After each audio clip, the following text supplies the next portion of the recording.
नमस्कार। बिहार की राजनीति में लालू प्रसाद यादव और रघुवंश प्रसाद सिंह की दोस्ती हमेशा याद रखी जाएगी।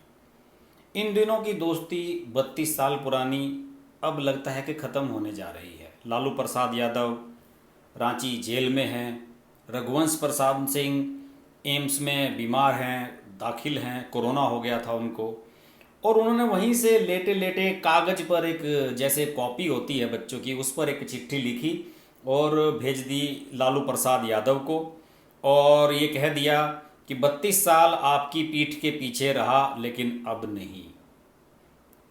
ये एक बड़ा सवाल है। हालांकि इस चिट्ठी के जवाब में लालू प्रसाद यादव ने उन्हें लिखा है, 4 दशकों में हमने हर राजनीतिक, सामाजिक और पारिवारिक मुद्दे पर मिल बैठकर विचार किया। स्वस्थ हो जाएं, बैठकर बात करेंगे, आप कहीं नहीं जा रहे। दरअसल लालू प्रसाद यादव और रघुवंश प्रसाद सिंह की दोस्ती बहुत पुरानी है और ये कहा जाता है कि ये जेपी आंदोलन का जो दौर था, जिससे नीतीश कुमार, लालू प्रसाद यादव ये सब निकले, तो वहीं पर आंदोलन के वक्त रघुवंश को पटना के बांकीपुर जेल में बंद किया गया था। यहीं लालू भी बंद थे और वहीं इनकी दोस्ती हुई थी जो आज तक जारी है।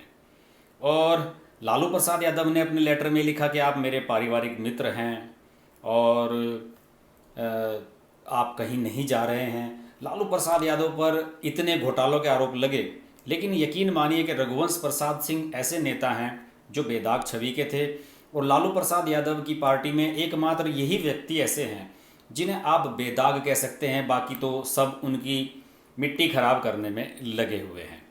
और लालू प्रसाद यादव के दोस्त रघुवंश प्रसाद सिंह इससे पहले भी चिट्ठी लिखते रहे हैं और उन्होंने पार्टी का उपाध्यक्ष पद छोड़ दिया था। उपाध्यक्ष पद उन्होंने क्यों छोड़ दिया था? उपाध्यक्ष पद उन्होंने इसलिए छोड़ दिया था कि दरअसल उनके जो प्रतिद्वंदी हैं उन्हें पार्टी में शामिल किए जाने की बात चल रही थी। मैं आपको बताता कि हुआ क्या था। 2014 के लोकसभा चुनाव में वैशाली सीट से लालू प्रसाद यादव की पार्टी के टिकट पर, आरजेडी के टिकट पर रघुवंश प्रसाद सिंह चुनाव लड़े थे और उन्हें बाहुबली नेता रामा सिंह ने हरा दिया था। और अब सुनने में आ रहा है कि उन्हें पार्टी में शामिल किया जा रहा है आरजेडी में, और लालू प्रसाद यादव के बेटे रामा सिंह को पार्टी में लाने की बात कर रहे हैं और इसी बात से वो नाराज चल रहे हैं। और रघुवंश प्रसाद सिंह का कहना था कि जिस आदमी ने मुझे हराया है आप उसी को पार्टी में ला रहे हैं, और इस बात को लेकर दोनों में काफ़ी मतभेद हैं।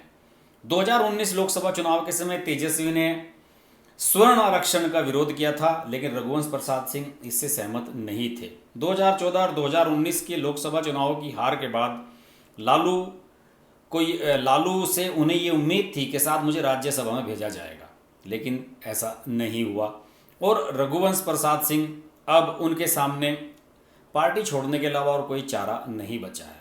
लालू के बड़े बेटे तेज प्रताप यादव की एक बात मुझे याद आती है। जब इन्होंने उपाध्यक्ष पद से इस्तीफा दिया था, मेरे ख्याल में कुछ महीने पहले की बात है, रघुवंश प्रसाद सिंह ने, तो उस समय लोगों ने पूछा था, और लोगों ने ये पूछा था कि भाई अब तो ये छोड़कर जा रहे हैं आपकी पार्टी से। तो तेज प्रताप यादव, जिनमें थोड़ी सी बुद्धि कम है, तेजस्वी फिर भी ठीक है उनके मुकाबले, लालू के बड़े बेटे, उन्होंने ये कहा था कि भाई आरजेडी बहुत बड़ा समुंदर है, उसमें से एक लोटा पानी कम हो गया तो क्या फ़र्क पड़ता है। यानी कि लालू प्रसाद यादव के बेटों के लिए रघुवंश प्रसाद सिंह और लालू की दोस्ती के कोई मायने नहीं हैं, और इस बुजुर्ग और बड़े नेता को वो वेटेज नहीं दे रहे हैं, और यही वजह है कि रघुवंश प्रसाद सिंह पार्टी को छोड़ने जा रहे हैं। रघुवंश प्रसाद सिंह के बारे में मैं आपको थोड़ा सा और डिटेल में बताता हूँ आपको कि ये रघुवंश प्रसाद सिंह जो है बहुत पढ़े लिखे नेता हैं। 1946 का इनका जन्म है और मुजफ्फरपुर की जो बिहार यूनिवर्सिटी है वहाँ से इन्होंने मैथमेटिक्स में पीएचडी की, और डॉक्टरेट की डिग्री लेने के बाद 69 से 74 तक सीतामढ़ी के गोयनका कॉलेज में इन्होंने पढ़ाया भी। शायद लालू प्रसाद यादव की पार्टी में इतना पढ़ा लिखा आदमी ना पहले कोई आया ना आएगा। शिक्षक आंदोलन के लिए कई बार जेल गए, बाद में इन्हें प्रोफेसर पद से बर्खास्त कर दिया गया, फिर कर्पूरी ठाकर के संपर्क में आ गए और सियासी सफ़र इनका शुरू हो गया। 77 से 90 तक विधायक रहे, 77, 79 और फिर 95, 96 में बिहार में मंत्री भी रहे सरकार में। 1996 में पहली बार सांसद बने और 5 बार सांसद रहे। केंद्र में पशुपालन राज्य मंत्री, खाद्य और उपभोक्ता मामलों के मंत्री रहे, ग्रामीण विकास मंत्री रहे और काफ़ी बड़ा नाम है और एक प्रखर नेता के रूप में उनकी छवि मानी जाती है। लेकिन समस्या ये है कि लालू प्रसाद यादव के बेटों को ये बात समझ में नहीं आ रही है कि कैसे उन्हें रोका जाए। 30-32 लेटर्स की, 38 लेटर की एक छोटी सी चिट्ठी रघुवंश प्रसाद सिंह ने छोड़ी और इस्तीफा देने की बात कह दी। बहरहाल उनकी तबीयत अभी खराब बताई जाती है, पता नहीं वो कब तक स्वस्थ होंगे, बिहार के चुनाव में एक्टिव हो पाएंगे या नहीं। मुझे ऐसा लग रहा है कि लालू प्रसाद यादव के बेटे उन्हें पार्टी पे एक बोझ की तरह ले रहे हैं और उनका मानना है कि अब इनका समय पूरा हो चुका है, बुजुर्ग हो चुके हैं, अब इनका क्या करना है। बहरहाल लालू प्रसाद यादव अपनी दोस्ती का मान बढ़े रख रहे हों, लेकिन उनके बेटे मुझे नहीं लगता कि रघुवंश प्रसाद सिंह को अब वो इज्जत देने वाले हैं।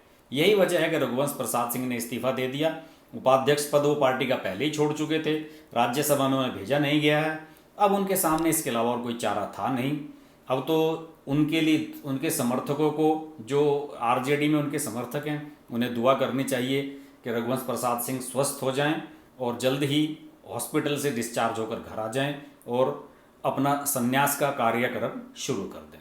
देखते रहिए बिहार की राजनीति के टॉप क्लास वीडियो मेरे चैनल पर आ रहे हैं। देखते रहिए हर्ष की बात लाइव। नमस्कार। नमस्कार दोस्तों, मैं हूँ रवीना टंडन और आप देख रहे हैं हर्ष की बात।